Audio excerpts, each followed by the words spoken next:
হতাম বনহংস, বনহংসী হতে যদি তুমি কোনো এক দিগন্তের জলশিরি নদীর ধারে, ধান ক্ষেতের কাছে চিপচিপে স্বরের ভিতর এক নিরালা নীড়ে।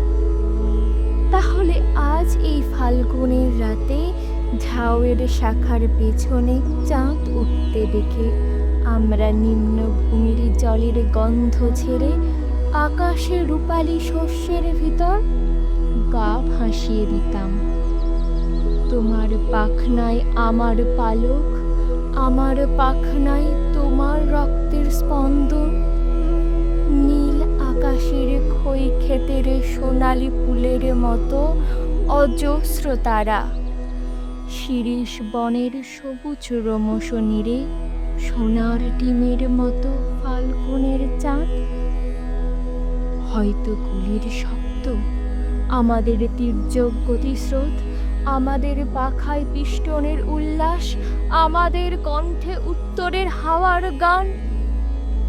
হয়তো গুলির শব্দ আবার, আমাদের স্তব্ধতা, আমাদের শান্তি।